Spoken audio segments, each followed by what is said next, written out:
Hello and welcome to the Sacral Circle, where we're healing sexual trauma collectively and lovingly. I'm your host, Janie Terrazas, and I'll be interviewing individuals from all walks of life who have faced sexual trauma or abuse in one form or another and triumphed over their adversities. On every episode, a guest will deliver inspirational support, words of comfort, and empowering healing advice. Be sure to subscribe to my podcast, The Sacral Circle. Just search Sacred Stories on iTunes. Hello, everyone. I want to thank our listeners for joining us today on The Sacral Circle, the self-love haven where we leave judgment at the door. I'm very excited and grateful to have George Lee with us today as our special guest. He is a poet and author of an amazing book of poems called In Bloom. He is the San Antonio, Texas winner of the Individual World Poetry Slam, and he is a strong advocate for the LGBTQ plus youth. Thank you so much for being with us today. Yeah, absolutely. Thank you so much for having me. I'm glad to be here. We met at a beautiful community event that takes place in San Antonio for Raise the Whisper, and we had like an instant connection. It's such a healing experience for individuals to get together and use creative writing and poetry to express themselves and also unite together to help each other through some of the pain that we've experienced due to abuse and trauma. So I honor you for being so open, and I want to congratulate you too. Again, going back to your award, uh, there were over 100 people that ended up going to this event in San Diego, where people from all over the world had submitted their poetry, and you ended up placing in the top 40 and representing San Antonio. I know you're in Houston now, which is where you're originally from, correct? Correct. Yeah, this is where I am. So tell us where your journey begins. Right. Yeah. So I guess my journey would probably go back to high school or maybe even before that. But I guess the point of where I was aware that I was on a journey, that I needed to go on a journey to heal. Um, I came out when I was 16, so it's been a while. I'm 20. I just turned 28 this past Monday, and it's been a journey, and there's been several times where I've had to come out and then go back in the closet and then come out again, um, not due to any uncertainty on my end, but just due to fitting, I guess, the boxes that I was supposed to fit in, or that I was told to fit into, growing up in a Latino Christian family. You know what I mean? So Right. Yeah, there's so much stigma around yeah, it. right. So I think it was just very hard growing up and just thinking myself wrong from the get go. There was nothing that I could do to be right. You know what I mean? And it got to a point Mm. where it was just very, very toxic. And I think I speak for a lot of the LGBTQ plus community when, especially in the Latino Christian families or religious families, um, where it's very defeating almost, to have these things happen to you, these great, wonderful things. Because in high school, I was getting many achievements. I was like third chair clarinet in the whole entire state of Texas. I was Wow. a part of plays in high school. I was the lead of many plays. I did several accomplishments, and I think part of that was just wanting to, make my parents proud. And it was never anything that I could get to. I could, accomplish. There was nothing I felt like I could do.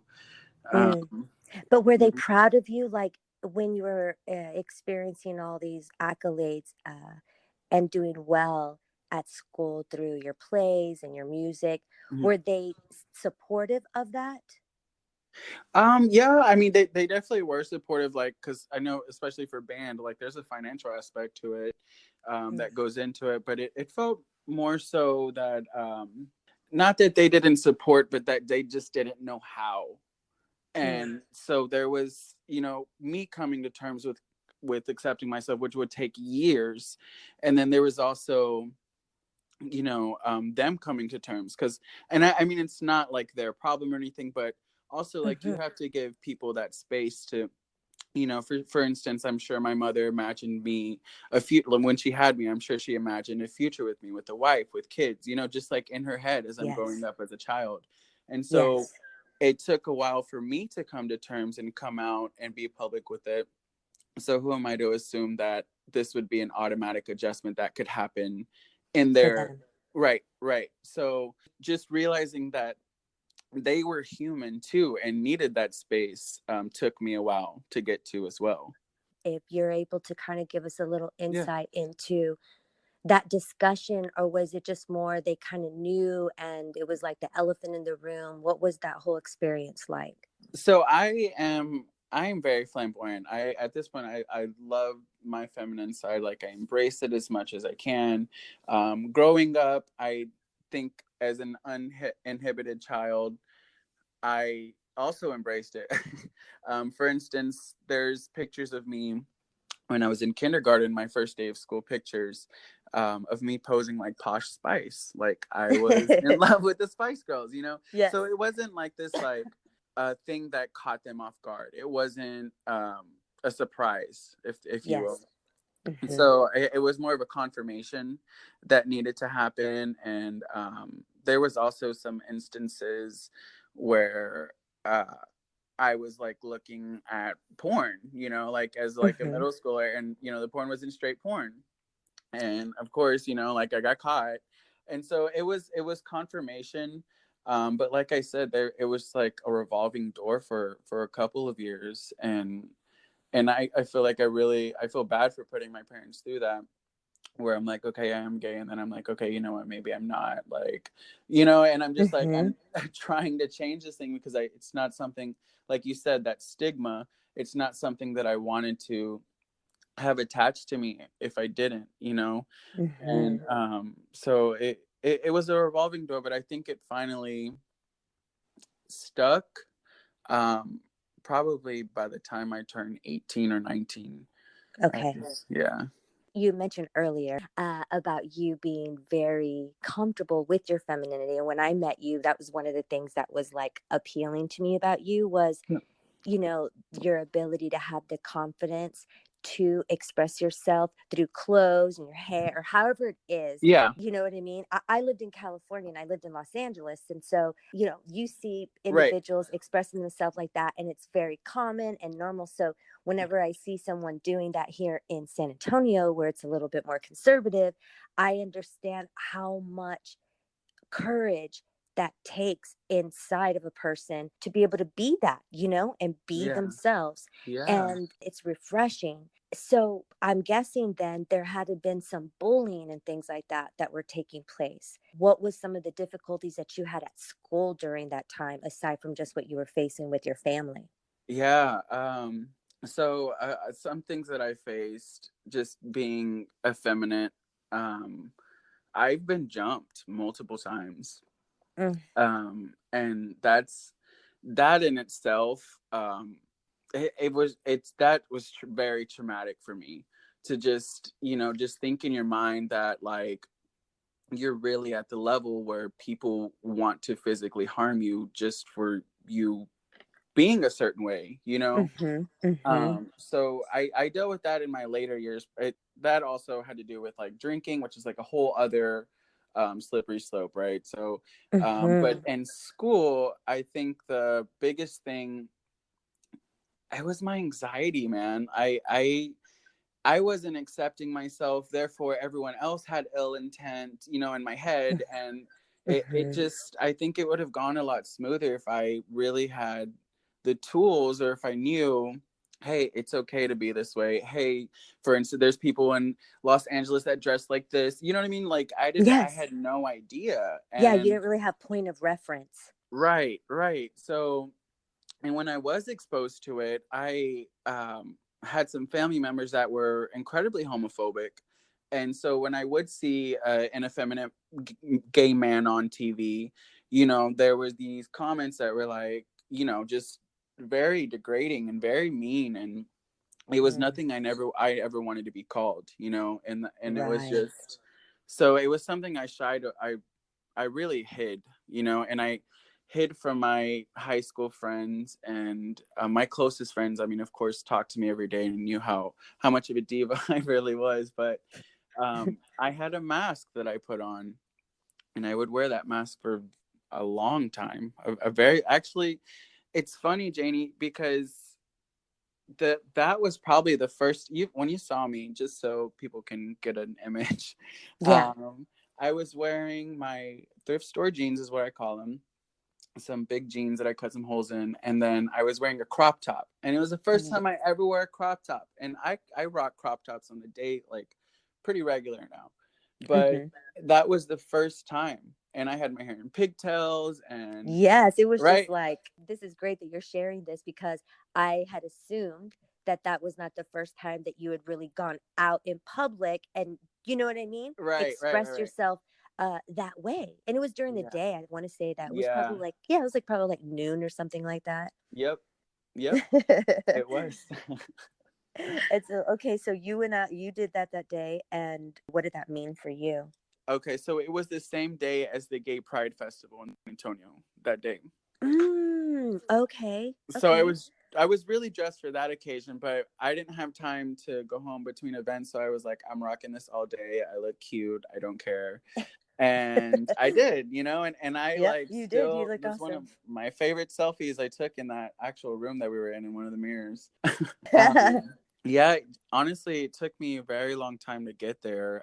If you had met me maybe years before that, it would have probably been, blue jeans and a t-shirt, or blue jeans and a hoodie, or, maybe Hmm. something with color. But it took me a very long time. It took me moving away to San Antonio to be away from my roots, to really establish who I am and like really embrace it, and you know what I mean, Yeah, and absolutely. Sometimes it's like an actual geographical relocation, yeah, of sort of not necessarily cutting ties, but there is a spiritual, mental, emotional aspect to it. right. When you, not, I want to say stray away, but when you go Hmm, away hmm. from what's comfortable to you, and Yeah, you really are sort of forced to step into a deeper sense of your independence, and you start to discover your identity in a way that's not connected to the way everybody else saw you and treats you, because right. that's another thing about transformation and growth and metamorphosis and becoming more of the authentic self. We end up losing friends or family, or people don't understand, and there's not that support. At what point did you start to face any the abuse or trauma? Because obviously all of this, like being physically Yeah, abused for being who you are, is already trauma in itself. And yeah. I would imagine that your poetry helped you through some of that, and maybe you even sought out, and that was my next question, sought out some help and support to help you through it. But what other abuse did you experience? Yeah, so I mean, this goes back to me being a kid. I was molested when I was a kid, and that that really messed with my head. And for a while, when I came out, um, to my mom, it was me coming out, but also with that disclaimer, in her head. And I think that for her as a mother, she wanted for me to heal from, that, from being molested. And Mm-hmm. I think she assumed that I was gay because I was molested. And Mm-hmm. so healing from that, because it's like two different levels. It's like, okay, this is not why I'm gay. I don't believe that to have anything to do with, me being gay. I think I called Usher cute in front of my family before that instant happened. Like I Mm-hmm. as a kid, like I always knew that I was Right. attracted to, so. And the individual, like your perpetrator, Mhm. was, I'm assuming right now, based on what you're saying, was a male, or was it a female? And was it just a one-time incident? It was a male. It was a Okay. male. Yeah, and it was a family member, and it was, yeah, it was one time. It wasn't it wasn't like this scary, like I don't remember it as like this scary ordeal, you know what I mean? If anything, I Mm-hmm. just remember it like being sneaky and quiet, and Right. that I think really snowballed into a lot of my um my sexual health. Mm. I as an adult, and it was not only that, but it was also just like being in a gay guy culture where everything is just so fast and easy, and just wanting to have value to my body in some way. I gave myself away so many times because Yes. I hadn't found it. Yeah, there's a lot of times where I think back and it's like, wow, how many times did I give away my body and not really see it as this like sacred vessel? And now understanding what I do about the mind and the body and everything else, you're able to make different decisions. So for you, you were saying you realized the value in yourself. At what point did you start to, I guess, get a hold on that, and what helped you? Yeah, so it honestly, if I'm being real, Yeah. this just happened recently for me, and it's still, I mean, it's a journey. I don't ever An want it end. to be complete, right? Like I Right. never want to stop learning. But Right. my book in bloom, that's why I titled it that, because I feel like I'm barely starting to sprout, and it's it was it wasn't my it wasn't me starting poetry. I started poetry, and it was a great outlet, and I have always written since I was younger, and I was in theater, so I love performing. So it was cool, but it was accessible. Like it was something I had when I didn't even realize that I needed it yet. And Mm. I think that we might all have these things, in our own way, just kind of circular, floating around our lives, that we have access to, that can be these vessels for healing, or for even just putting it out there. These Mm-hmm. This workshop with Raise the Whisper, I didn't even realize that this was a common thing. I didn't realize that, people, like families, had issues like this. In my head, it was just something, no, I didn't talk about. And Right. so the poetry thing really elevated my healing, and it still is. And I noticed a lot of my poetry is shifting from being centered on me, or my situations, to more of trying to relate and instill the worth in young LGBTQ plus youth, to let them know early on, like, hey, you have value. Like, you're not this, you're not this like Yeah. mistake. You're not this Mm-hmm. sin You're or not abomination, broken. right? Yeah. Right.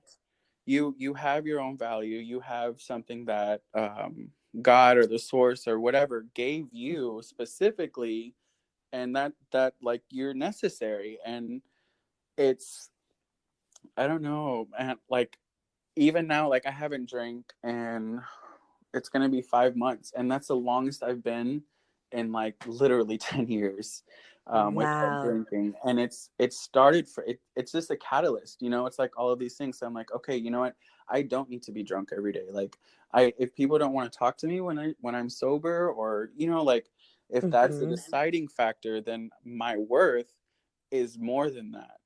So it's Mm-hmm. all of these things are snowballing, if you will. I keep saying that, but it is No, a but snowball. it So is. It yeah, does. And for you, you realize drinking was a way for you to sort of cope or maybe numb or yeah, whatever. So I commend you because I know, especially when you've been drinking as often as you have for as long as you have, let's say, and you go yeah, 5 months without drinking at all, especially in the field that you're in as a poet, because a right. lot of times the poetry slams and stuff that they have are going on at these bars or At places where there's bars. alcohol and things like Hmm. that. Exactly. Yeah. So what has that been like for you? Oh, The willpower, I guess. Are you sensing the strength of your willpower increasing, or is it really just like just each day, just taking it each day? A little both, but I know at first it definitely was just an each day kind of deal. I would go into a bar weekly. Every week I was in a bar for twice a week for open mic or poetry slams. And my first month of not drinking, like it was just so hard, seeing my friends like having fun or drinking and I felt like I was punishing myself. And at this point I feel so much strength in not drinking and going to a bar and someone offering me a drink and I'm like, no, I'm genuinely, I'm okay, like I'm good, I Mm-hmm. don't need to drink, I'm here for the poetry, like this is why Mm-hmm. I'm here. And I don't know if I'll ever drink again. My goal right now is to do 1 year, just to clean out my system, Yes. and then make the decision after the year. But Right. um as of right now, like I think it's pretty, I like this version of myself a lot more. I feel myself healing a lot faster. I feel myself understanding things that I would just numb, Mm-hmm. or trying to understand things that I, which is a lot of healing. It's just like realizing that it's there and not ignoring it or shoving it to the back of your mind. Right. It's like you have to feel it to heal it. And you going through this detox clearly was going to open up these these gates for you, of Right. like self-awareness and revelation. Yeah. We mentioned Raise the Whisper and that beautiful meeting of the minds, let's say, that get together, and it's that organization is specifically, I mean, anyone who has dealt with any kind of sex trauma or abuse is welcome there, male or female. But that organization really touches on that family incest and the type of trauma that goes on within the families that's kept hushed. So I wanted to just touch on that. Was there ever any conversation with that family member? Was there a disconnect? Or even till this day, when you get together with family, that person's there? Is that all sort of reconciled, would you say? No. Okay. Not Okay. at all. Yeah, that's still, and it's not like we're like on bad terms or anything. This Mm-hmm. person still wishes me happy birthday on my birthday. You know what I mean? Like things like that. Right. Right. But as an adult, or even a while back, like I just knew that there was. It was just always been weird, if that makes sense. It's just very Yeah, that. awkward and weird, and Mm-hmm. that Mm-hmm. disconnect is definitely there. Yeah. Right. And but did you have the support of your mother, like when she found out, or was it because a lot of times, especially in the Latino culture, Mhm. it could be hard for somebody to hear that information. Yeah. Um, what was that like for her? Oh yeah, I've always had the support of my mom. I think where I messed up, and I mean I was a child, so Sure. navigating this stuff is just whatever, But Uh-huh. I think where I messed up is where sort of felt like that was the reason for me being gay, or maybe I didn't Hmm. mess up, but that's where her mind went. Right. Um, like that was the reason why I was looking at gay porn. That was the reason I was Mm, interested in men. That was, you know what I mean? And yeah, like, and absolutely. thinking about it, like that does make like logically I that does make a lot of sense. Like, Mm-hmm. so. Yeah, and I appreciate you bringing that up and us discussing it, because for some individuals, if they are at a very young age being molested by someone of the same sex, Mhm. that could create some psychological, mental, sexual, some Yeah. type of Right. desire trauma where they're going to maybe play that out. In your case, that's not what it is. So it is good for people to kind of look at that. But in your case, you were already feeling that and thinking that before this had even happened to you, Right. which was for you a clear indication that that wasn't the case. Did you go to any therapy, or was it really just your own spiritual work and through your poetry? What kind of outside source did you have, if you had any? Yeah, so as far as therapy goes, my mom did try several counselors and therapists with me, and they were wonderful people. I just wasn't ready to talk about. I didn't even know I had anything to talk about, if that makes sense. You know, like I Mm-hmm. was still looking at myself like I was wrong, and I didn't know that was my problem. You know, in my mind, that was the biggest thing I couldn't wrap around, is my sexuality. It wasn't even coming to terms with it. It wasn't anything. It was just, how can I get out of this to where Mm. my family can fully accept me, and there's, you know what I mean, and come Yes. to my wedding when I get older, and you know, things like that. And so I wasn't ready for the therapist. Now, I haven't gone to any therapist as an adult, Mm-hmm. consciously, or Mm-hmm. not consciously, but financially. Right. It's a lot of money, okay? And Yeah, it I is. It is. there's several programs where you can go, like, you know, you can get hooked up with the therapist, like, I'm sure, like, for free, and, like, you know, through the Mm-hmm. community, through like networking and stuff, and I know that I have those connections.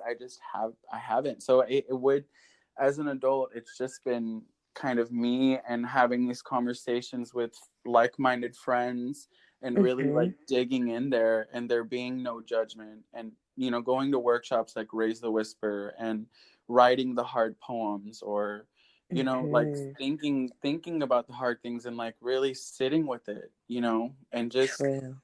not even, sometimes you can't even answer the abyss. Sometimes you just like have to sit in it and just realize that it's there, and it's like, okay. Mm-hmm. That's So huge. You mentioned the word non-judgment. And I think when you create that mental space of non-judgment and compassion and mercy for yourself and get through that, that benefits us greatly. yeah, Then there's obviously the extension outside of that for those who have maybe been your perpetrators, and sometimes just forgiving self and dealing with that is already a lot. right, But when people are ready to go to that other space where you extend that compassion and that understanding, where it's like, obviously people who are doing that to individuals, they've got some type of pain or trauma that they themselves haven't addressed and resolved. That yeah, doesn't mean that what they're doing is okay, but it is up to us to take that accountability and responsibility to heal the generational trauma. mm, And in your case, you're not just healing your sex trauma, but there's the abuse that you've been through for bullying, just for being who you are. mhm, And I love that you are stepping up and being a voice to the youth. yeah. What are some of the ways that you've been able to do that? Are there schools that have invited you in, or is there like nonprofits? Yeah, so some of the ways that I did that in San Antonio, there was, I when I released my book, there was a couple of teachers that actually came to my feature, and they purchased my book, and they're actually teaching some of my literature in their English classes, specifically specifically for the LGBT, like to share like that perspective and that real, you know, tangible, like these people are here type of deal. And so I'm touching people that I've never even met, or you know what I mean, like, Yes, that's beautiful. yeah. And so I think that's probably been the biggest thing, aside from I hosted a fundraiser. It was like a gender bender event, Hmm. and it was an open mic, for it was an LGBTQ plus open mic. And then I've featured at Anel Flores's open mic, the Queer Voices, and that's at the center. And that is pretty cool. It's like every, I think, third Thursday of the month Hmm. at 7, and it's just a bunch of queer voices in the community. And that was probably one of my most special features, just because it was the center like caters to LGBTQ plus youth, and I think offers like services for like homeless youth, and things like that. And Right. so to have, you know, just family and audience like really knowing where my words came from, it was so special.